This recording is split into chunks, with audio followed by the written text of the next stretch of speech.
on redresse pas une économie, on redresse des comptes, on relance une économie.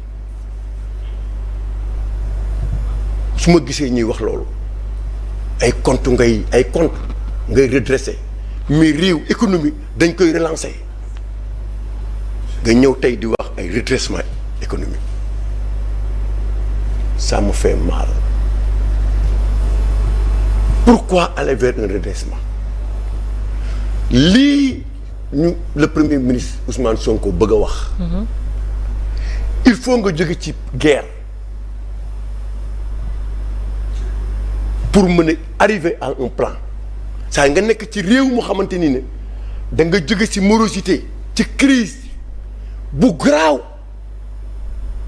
wala nga jóge ci guerre comme ce que Macky Sall avait fait avec les Abdoulaye Daouda Diallo et les Moustapha Ba quand il s'agissait d'une guerre sanitaire nga ne on va vers une résilience nga xam ne actuellement il faut nga serrer la ceinture il faut nga wàññi yenn yi jël yenn yi dugal ko foofu nga mën a toll tey pour arriver à ce niveau de plan de redressement mais munoo nekk dans un pays où il y a énormément de réalisations qui ont été faites ba tey boo jógee dem dans les pays développés doo am seen complexe en termes d'infrastructure et à tous les niveaux nga ñëw ne Sénégal yi nag écoutez léegi fi réew mi toll il faut ñu redresser alors que yow ñi ànd ak yow sax àndoon ak yow ñi ànd ak yow ba ne tey dañu war a changer régime ñoom seen conditions yi ñu nekkoon tane na moo nga xamante ni ne tey bi nga jëlee réew yi ñoom dañoo gën a nërmeelu parce que sénégalais yi bi ñu lay fal li ñu doon xaar mooy am naa ñaar dërëm kii kat bu faloo dinaa am ñeenti dërëm waaye faluñu la pour nga ne je vais maintenant faire du foqati le foqati c'est quoi mooy léegi yow il faut que yow sa ñaar dërëm bi nga am nag il faut nag ma jéem a xool nag nan laay xoolee pour récupérer si parce que réew mi moo toll foo ma ci dafa nërmeelu loolu la ñu Sonko def il a été piégé par le président dootul waxati mukk laissez-moi gouverner. Pourquoi?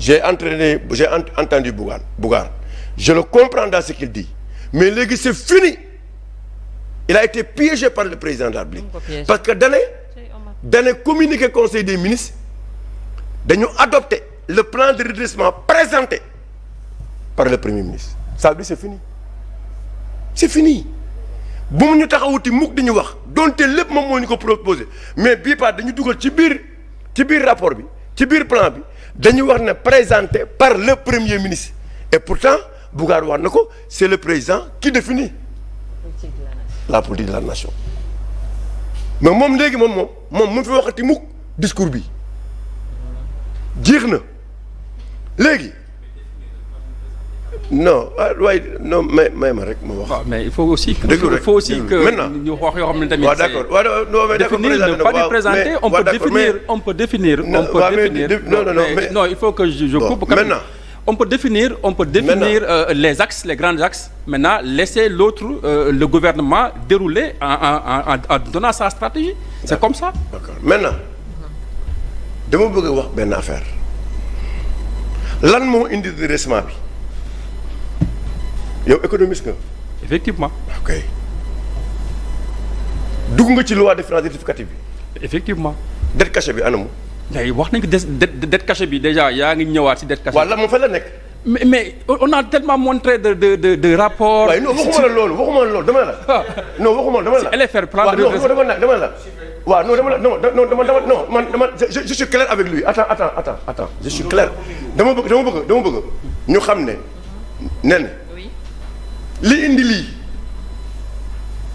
indi lii lañu wax parce que dañuy wax dette cachée wax falsification du chiffre. effectivement. wax surfinancement de 600 milliards. effectivement. parce que il faut ñu indi lii yëpp aussi lan moo koy indi dama lay laaj yow dette cachée bi dugal nañ ko ci loi de finances rectificative bi wala dugaluñ ko fa. dugal nañ ko si. lu tax ñu dugal fi baaxul lu tax ñu dugal. moom la ñuy wax moom waaw mooy dama nag dugal nañ ko wala dugaluñ ko. dugal nañ ko. waaw dama nag non nee na c'est important. c'est important parce que dañ ne lu ñu sàcc wala lu ñu falsifié wala lu ñu làq doona dama koy fay donc boo dugalee ci loi de finances rectificative mooy yow la nga ma tuumaal yow nangu nga ne da nga jël di ko fay yow di nga fay lu baaxul ak lu ñu sàcc. mais l'état est responsable. non, l'état est responsable. non mais c'est une continuité loo xam ne. waaye non dafa ndànk rek yow xaar rek ba pare yow da nga ne 2200 et quelques milliards mooy dette bancaire vous nous avez parlé de 4000 milliards où sont les 2000 milliards qui restent. Les 4000 milliards. On avait dit 2500 milliards. Non mais non 2200 et quelques milliards inscrits dans la loi de finances rectificative waaye yow 4000 milliards nga waxoon 2000 yi des anam. ci LFR bi. ana 2000 yi des. C'est 4600 milliards. waaw léegi waa les 4000 nga wax. Mais réparti entre, vous avez dit 2111 milliards ressources domestiques additionnelles, 1091 milliards via recyclage d'actifs publics. yow looy wax nii yow li may wax ak li ngay wax du benn de. yow xamoo sax li ngay wax. moom laay wax ni moom mooy si le plan. Le plan de redressement sur le plan de redressement de 2400. ok man LFR bi laa wax man kii bi laa wax. dama bëgg nga wax ñu. loi de finance le redressement bi laa wax. amul guerre militaire amul guerre sanitaire amul dara. ci réew mi ñëpp ñu ngi si jàmm ñu fal ay nit à hauteur de 54% ñu war a doxal réew mi. réew mi ñëw taxaw yow yaa ne am na boru 4000 milliards. donte wax nga ne am na 1000 milliards bu nekk ci benn compte jéggal nañ la ko ba léegi waroon ñu preuve. mais ñun dañuy ñëw ci loo xamante ni c'est factuel mooy la nga def sa loi de finances rectificative ci 4000 milliards yi gisuñu ko 2200 et quelques milliards nga gis nga inscrire ko ci lu ñu wax c'est une dette cachée man une dette cachée ren du ma ko fay. gisoo ko. du ma ko fay. non loo gisul. du ma gisul lu ma koy fayee. ah mais nañ waxante dëgg noo mën a fayee loo gisul te yow loolu moo tax tey nga am problème ak FMI. loolu moo tax ñuy wax ne. nga am problème waaw dafa nànk rek loolu moo tax nga am problème ak FMI. wax nga surfinancement parce que il faut Sénégalais yi xam ne rapport Cour des comptes bii ñoo yey de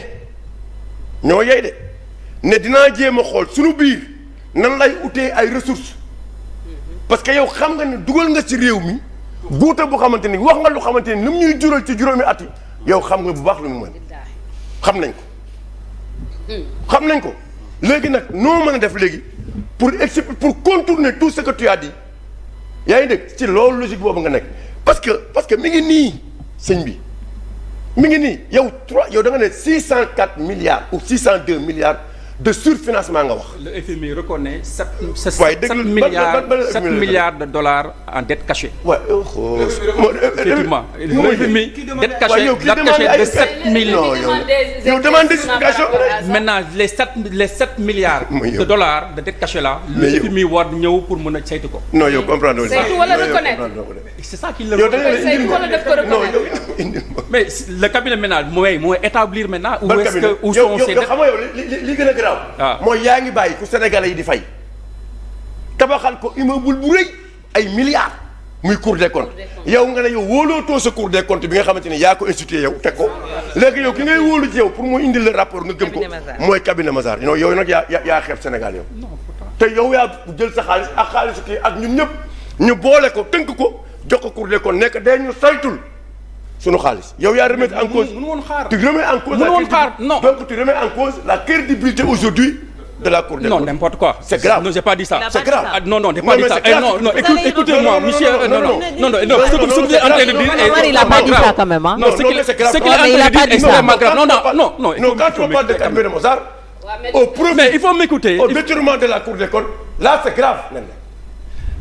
ñun dañu wóolu suñu Cour des comptes di jël suñu xaalis di ko jox di leen fay mettre leen dans de bonnes conditions ñun ñuy saytu suñu xaalis léegi yow tu veux faire confiance maintenant tu veux faire confiance à un cabinet privé au détriment de notre cour ça c'est grave c'est grave maintenant j'ai jamais dit ça maintenant attends rek yow li nga wax yépp du ñu bàyyi di ko répéter dañ di ko indi wax ñu yow li nga tuumaal wax ko bu ñu dund situation bii foo ko teg yow yaa ngi wax bor yow leb yow li ngay lebee moo gën a bon yow ñu lay lebal ay teefenke la ñu toog sa buntu nekk xam da nga soxla xaalis c'est des teefenke dañu toog nii xam ne Sénégal day soxla xaalis mën na la dinaa la lebal mais du weesu ñetti at c'est-à-dire durant le temps de ton mandat waaw moom laa koy wax gum durant le temps de ton mandat yow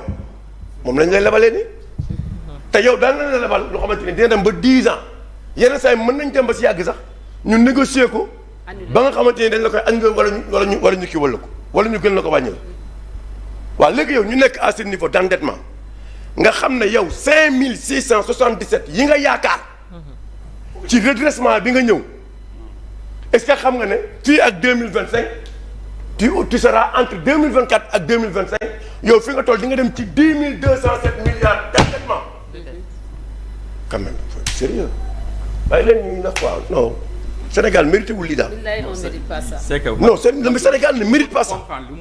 non le Sénégal ne mérite pas ça. on mérite pas ça. non ne mérite pas ça parce que lu ñuy wax rek nañu wax askan wi li nga xamante ni ne moom moo am c'est-à-dire boo juumee na nga ko wax.